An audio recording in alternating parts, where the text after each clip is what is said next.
Wow. These are your bills. Yeah. What kind of grass is this? Bracharia. Oh, Baccaria. Oh. So you plant this at that location. Yes, it looks really good though. Yeah. Looks really good. So what kind of grasses do you plant at the moment? It's just Bracharia. We actually had plans to bring in Napier. Yeah. But the rain was not early. We just could not get a safe location to plant. Oh. Yes, because we had to take up most of the space to plant maize for the silage. Okay. So we decided to stick with this. But then by next year, hopefully we would plant at least Napier. Napier has a very high protein, tonnage, yes, and of course high protein as well.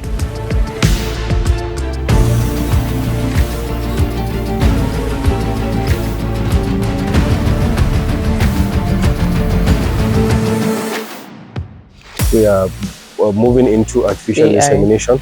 We get rid of the bulls pretty quickly. Okay. You see these young ones, we're going to take them out, and replace them with female cows. Okay. Because they're getting older. Yeah. And there's no point keeping male bulls when you don't really need them. For example, this one they call it Bullet. I don't know the English name. Okay. This one. Yeah. So it's a special breed. The other one is they call it Argentina. It's a French Mondine. Wow. And this is a Lahore. They look really good. Yeah. Really good. These ones are more local. Okay.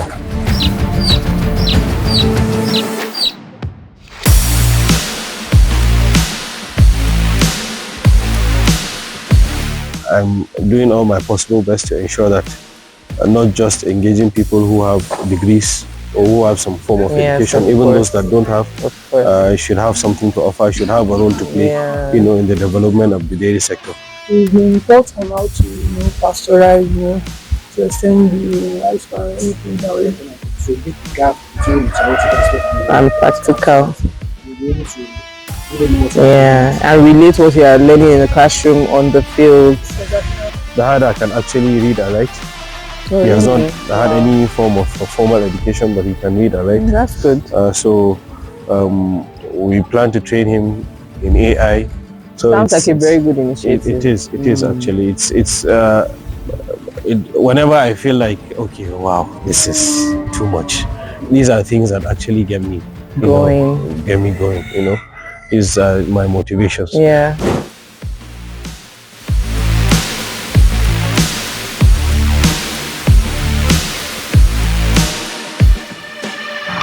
This is a mango hybrid. This is orange. Okay. Yeah.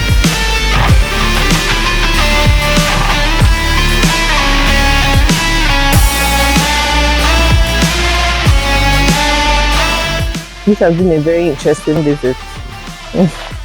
I'm so happy I came here. Being that this is the first time I'm even doing something like this, and just obliging me, I'd say a big thank you to you. I'm really happy to be here. I'm glad to have you. And I'm very enthusiastic about this sector. I feel like we have a lot to achieve in the country, and so I'm always inspired when I see people like you trying to, make something out of this. So thank you for all you do for the sector. So before I go into my questions, my very first question is, how did you get the name Little Acres Ranch? Honestly, this is something that I've been doing for a while, and you can't keep cow obviously as a pet. So at the moment that I realized that I had to commercialize this passion of mine, the first thing I did was to look for a suitable name to give the business. I've been doing animal rearing for a while, and it was mostly just keeping them as pets all over the place. But at the time that I decided to put them together, I realized that it is a passion, but it needed to be commercialized. So one of the first steps that I took was to decide to register the business. So in looking for the name, obviously that can be a bit challenging. I decided to look for something that indicated baby steps. So I went online, obviously, and I checked, and I came across Little Acres. and it made sense, knowing that the resources that needed to be put together to do them, and how much steps that we needed to take and how slowly we needed to do. So that is how we came up with that. Awesome. Very interesting. And the reason I ask that is because typically a lot of our farms have traditional names, but this one got me very intrigued. But so thanks for giving me that little story. Okay, so I'd like to ask next, can you share the story of how the ranch started and what motivated you to enter the dairy industry? Okay, so basically, like I said earlier, this has always been in existence. It might not have been in one place. I've always had animals, be it birds, sheep, goats, and some cows, in villages, and even close here in Abuja. But I had two choices: whether to get into polo, keep horses, that would consume money and not give you any income, or buy cows and keep. I bought them not knowing what I really wanted to do. But after realizing that there was a lot of money that needed to be spent to feed them, I started thinking about what to do. Initially, I thought I was going to just be breeding, with the foreign breeds and selling. But then I'm a sentimental person. I can't just buy something today and sell tomorrow, especially a living thing. I just get very attached to them. So I had a conversation with a friend who is doing beef, and he got me really inspired to get into dairy. Dairy is something that everyone knows. Even though people are doing it, there's still a huge gap within the value chain. So for you to actually get commercial with any business involving cows, you need to look at something that would generate income and that will make a lot of difference. Okay, thank you very much. So my next question is, what has been the key milestones you've achieved since you set up this farm? Okay, the key milestone really was the first liter of milk that we sold. Yes, I remember. I remember seeing that post on LinkedIn. Yes, so the first liter of milk that we sold was the key milestone because, like I said, even though everything started really slowly, but that was one key moment that I felt, wow, it's really happening, and this is happening so fast. Very interesting. So which one of these animals gave you that first liter? Yes. She's not here actually. Oh, she's not here. Where is she? She's gone out grazing. Okay. It's a local cow. Okay. We call, funny enough, we call her Miroa. Miroa. Okay, so that's the stingy one. Why did you give her because even though she has the capacity to give you a certain liter of milk, she's able to just hold it back for her calf. Interesting. Okay, so my next question. So could you walk me through a typical day on the ranch? Okay, so the day starts pretty early. It starts as early as, say, 1-2 o'clock in the morning. Wow. We have animals that graze, and quite a number of them, and we have these. So their feeding time is usually different. So by the time these ones are feeding for the second time during the day, those ones would be on their way back. Okay. So when they come, they finish what these ones have left, and then by that 2 a.m., that is when they start feeding for the next day. After they feed them that, by 8-9 a.m. they wake up, clean up the place like we're doing right now, and then we crush the hay that we have and mix with the maize offal that we use to mix molasses and other minerals. We wait for the ones that will go grazing to leave around 9-10, and then we feed these ones. On the days that we're not milking, that is when we're treating.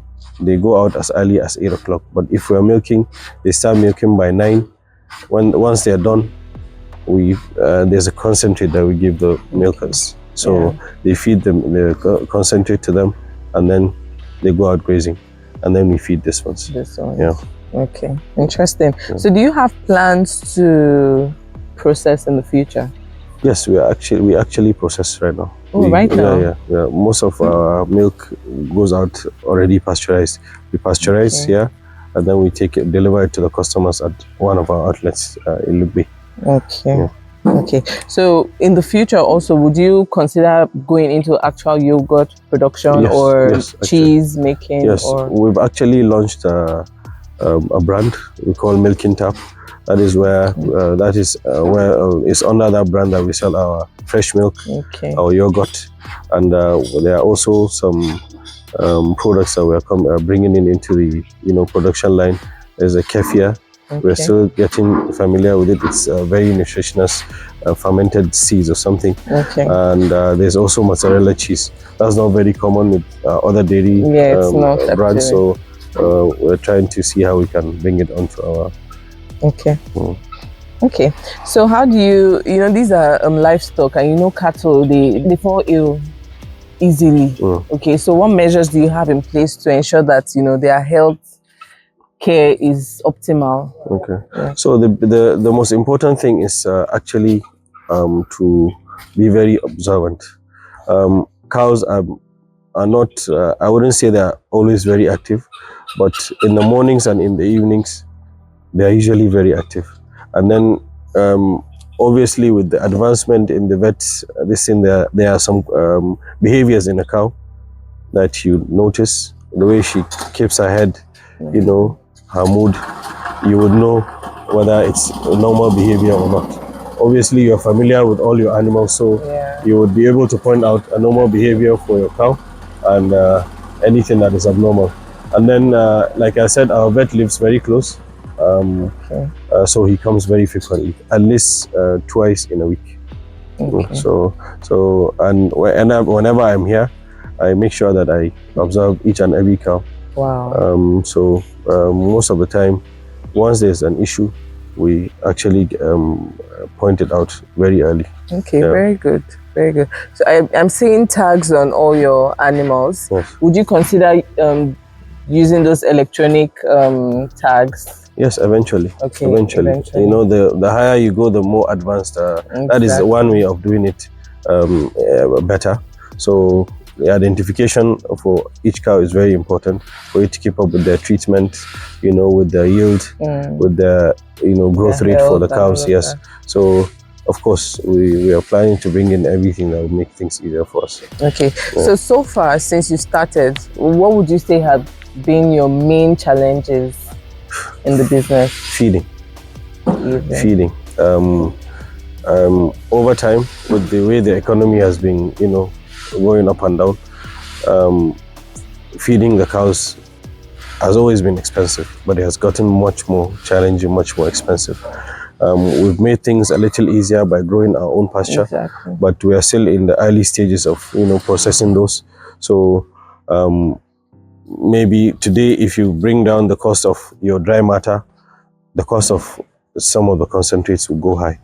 I think compared to last year, January to now, it has gone up at least 200%. Wow. Something you used to buy at 6,000, 5,000, you're buying at 15, 20,000 now. So that is actually one of the main challenges. I think we've covered a lot today, but I think we still need to go around.